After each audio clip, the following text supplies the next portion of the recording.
tatlong linggo bago ang pagkakatiwanan na May krisis sa edukasyon.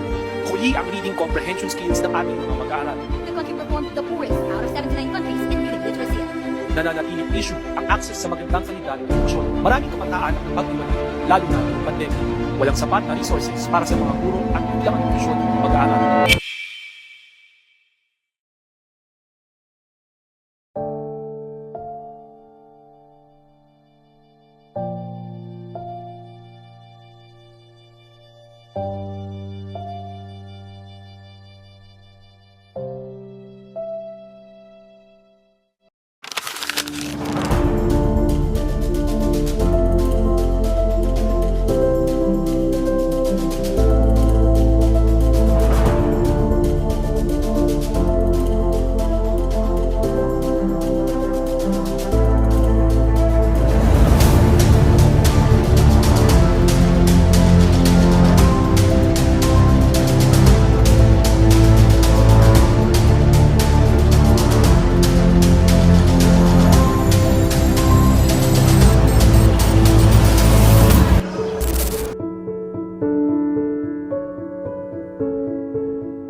Ito ay tungkol sa SDG 4, dekalidad na edukasyon.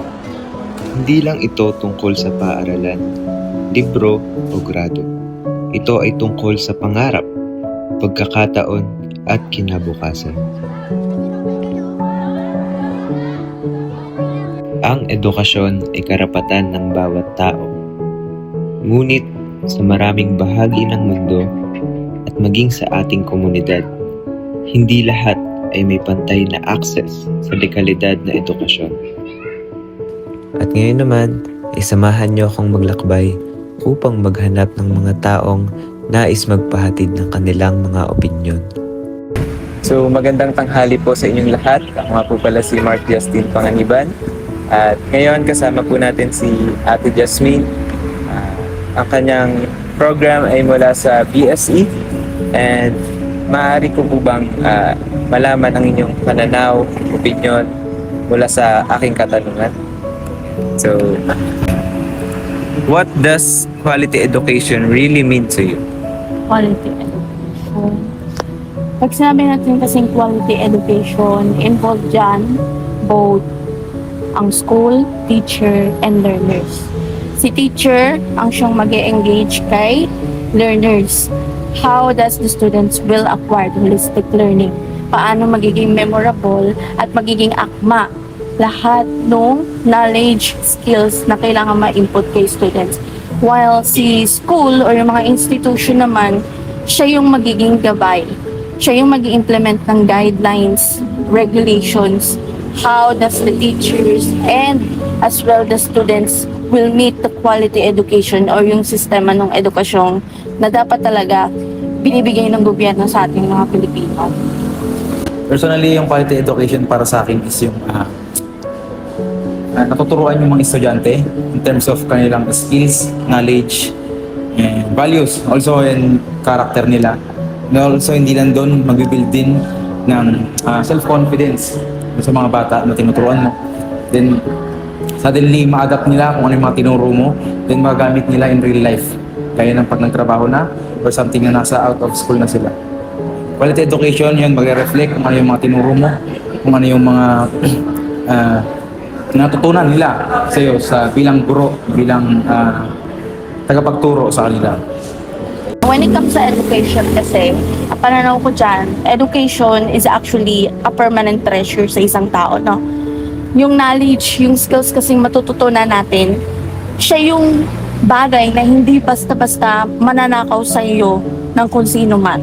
It all became permanent even until kamatayan mo.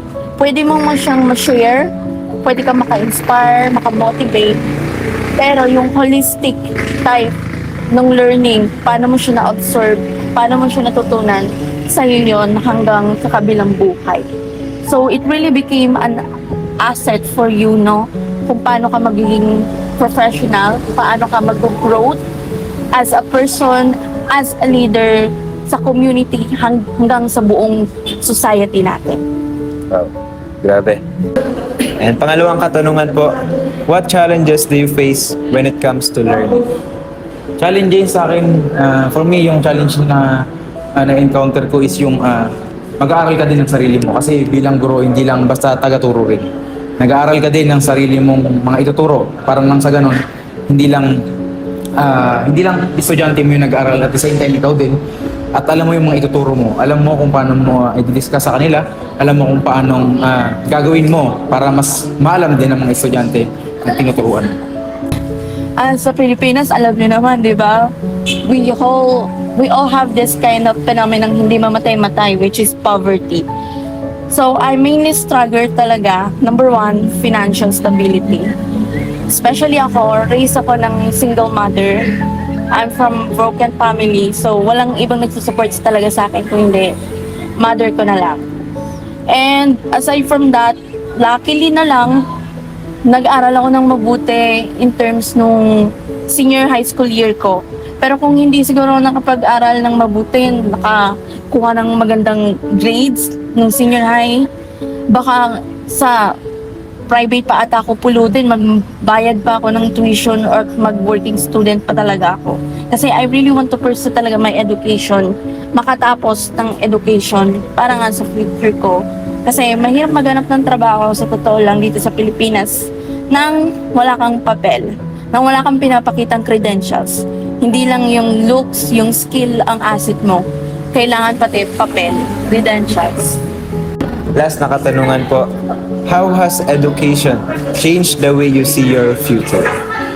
Education, ito yung humubog sa akin. Kaya ako nasa stand ko ngayon, kung ano ako ngayon. Education, sobrang halaga nito. Hindi lang sa mga guro, kundi pati sa mga kabataan na nangangarap kung ano yung gusto nilang maging. Education, kagaya ng sinabi ko kanina, it is the one that will teach you how to grow, how to acquire your skills, paano ka magiging genuine na individual, gagalaw sa komunidad hanggang sa buong society natin.